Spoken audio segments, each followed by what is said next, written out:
Alright, so let's do a body swap review as well today. It's about the movie It's a Boy Girl Thing, which was released in 2006. And it stars Samari Armstrong and as Nell Bedworth and Kevin Seegers as Woody Dean. Two neighboring kids have grown up next to each other and, yeah, taking some different paths in life. They're here in their final year of high school, and Nell is, the bookworm, quiet, unnoticed person who is, unpopular and so, while Woody is the star quarterback with the perfect girlfriend and, a cool, popular kid. And anyway, the two don't get along that well. They get in an argument in front of, while on a school trip, in front of some Mexican dude, Kumsanquatl or something like that, and they wake up the next morning having swapped bodies, which is a very cliched way to show body swaps. It's always you wake up with someone else. It's never that you change instantly. Anyway, they swap bodies, and yeah, oh, boobs, oh, penis, oh, all that. And yeah, then we go to school, because that's what you do. You don't stay away from school, you have to go to school for whatever reason. Education is important, I guess. But they get to school, they meet up, and they start arguing how this happened and what they should do to, return to their own bodies. They make it through the day without too many major incidents. And then we go and see the Mexican statue in the evening. They, try being, oh yeah, I'm the best pal with this gal, and so, but since they are obviously lying, nothing really happens, and they are forced to assume each other's identities for the foreseeable future. And of course, here we have, a learning montage, understanding each other, and so. Of course, they fight at first. Nell, as Woody goes to school, dressed all prim and proper, and then Woody, as Nell, sluts it up and goes to school wearing a short skirt and, almost nothing. To this, Nell responds by breaking up with Woody's girlfriend, and to this, Woody responds by suggesting to a guy that they go and have sex. And yeah, then the next day there's a rumor all over school that, yeah, Nell has slept with some guy and in a trailer park, and the actual Nell gets very upset and starts crying, and a teacher awkwardly stands with him, and when he finds out the reason why Nell is crying, he just, yeah, I'm gonna leave. And after that, we learn that Woody was just lying. We saw that, but Nell learns that Woody was lying. But nothing happened, and Woody goes in and tries to confront the guy, but since he's a weak girl now, he can't do anything, and then Nell jumps in and just punches him to the ground because she's a big, strong man now. And he apologizes, and after that they start, figuring out that they have to just, live each other's life, and Nell has an important jail interview, if she wants to go there, and Woody has the big game. So they have to, learn from each other how to act and be, and so. So Nell learns how to play football, and Woody learns poetry from Nell, and we get this all cheesy montage and all that, and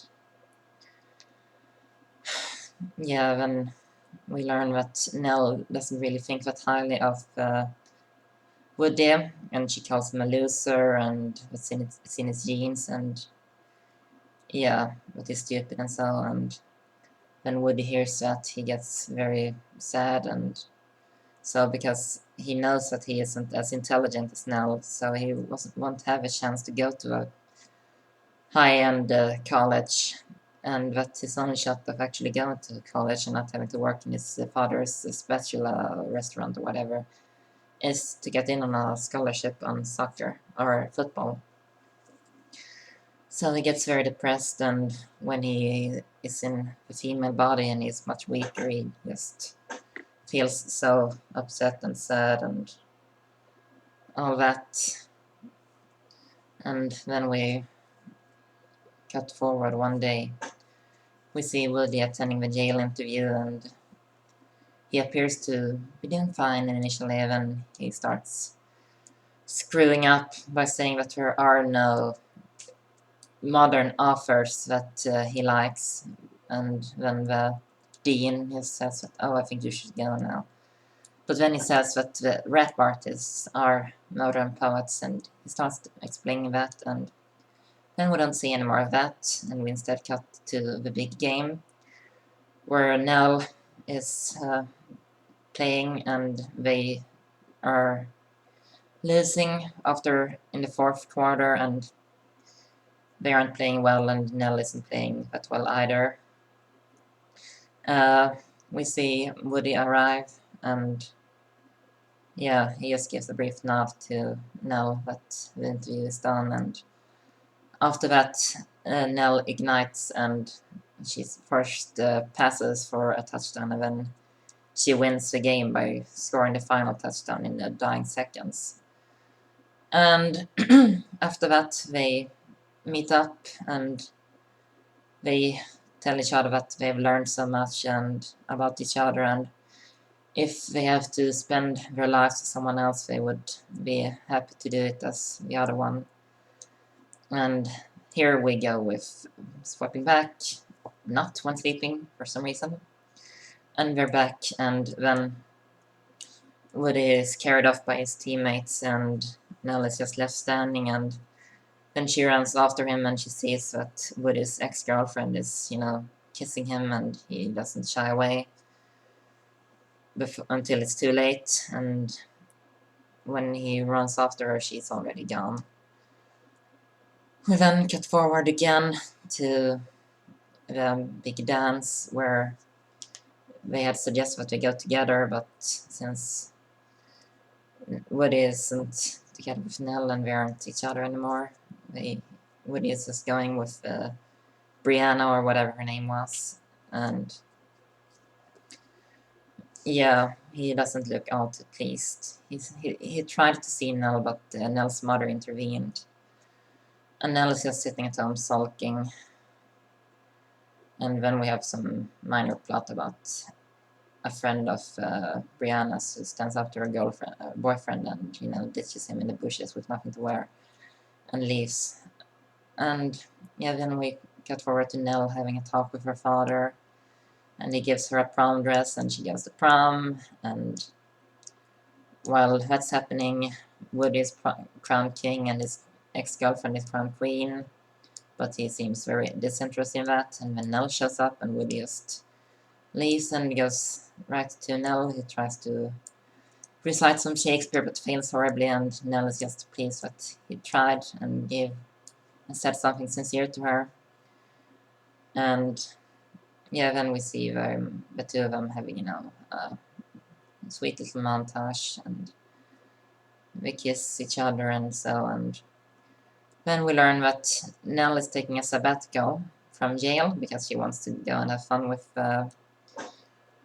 Woody, and then the movie ends with Nell's mother fainting and Nell leaving and sits in Woody's car and they drive off. Yeah, so this is a pretty cliche movie about body swaps, waking up as someone else and having to learn something important as a life lesson, and we have a big game and all that, we have an important event that's coming up, and these are very cliche when it comes to body swaps. But why not? It's a decent movie. It isn't the best body swap movie of all time. I would say But Dating the Enemy is better that I can think of right now. I have seen too many gender bender body swap movies in my life, but this one is decent. I would give it about 6 or 7 out of 10 on the IMDb scale. It does not deal with dysphoria or anything at all. It instead is played as comedy, and that can be a bit disinteresting. And yeah, we have scenes that aren't needed and goofy jokes for high school kids, and so it could have been dealt with in a more adult manner, but this is aimed for young adults or teenagers. So I would say that it's alright for its target group, I guess. So that's it for now. So bye bye.